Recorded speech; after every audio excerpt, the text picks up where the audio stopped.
Pemonisan para menteri pada urusan-urusan strategis negara tak hanya menyulut kegaduhan, kondisi ini juga memperlebar peluang PSI untuk merombak kabinet.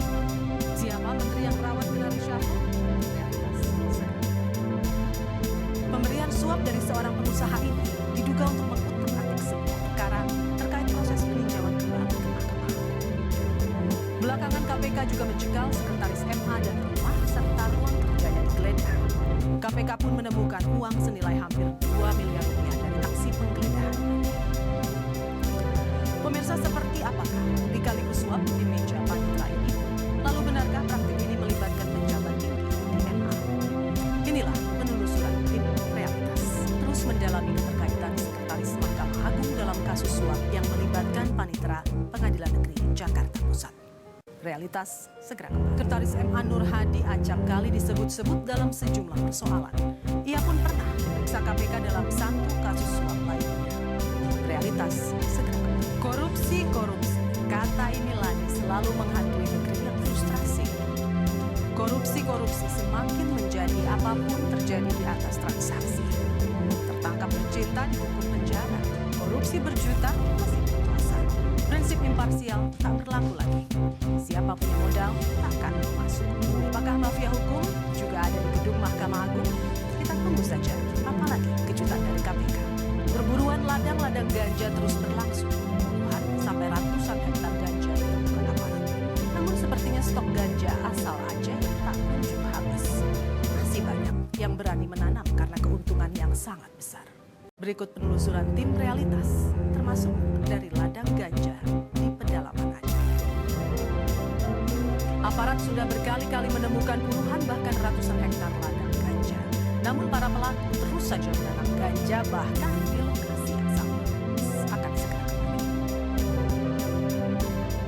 Keuntungan menanam ganja sangat menggiurkan walau ancaman tertangkap dan masuk penjara ada di depan mereka.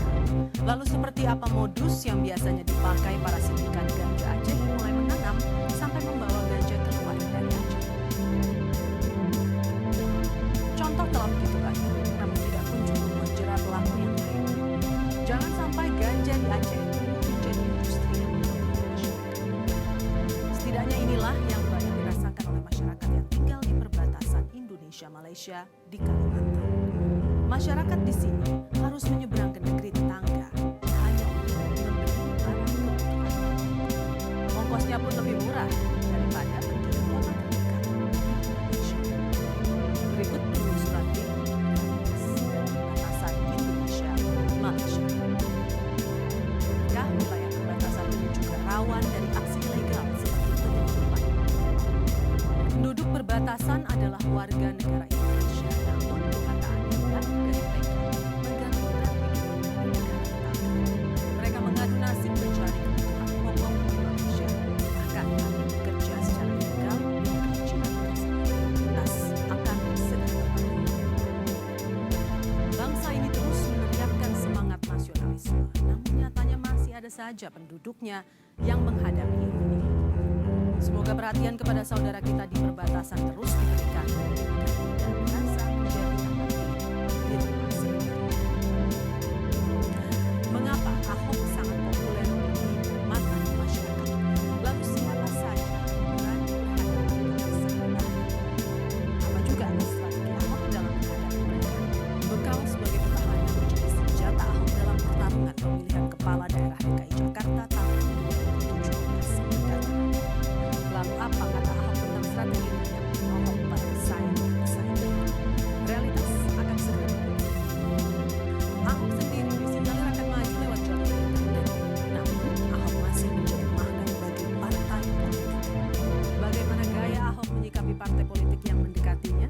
Realitas segera kembali.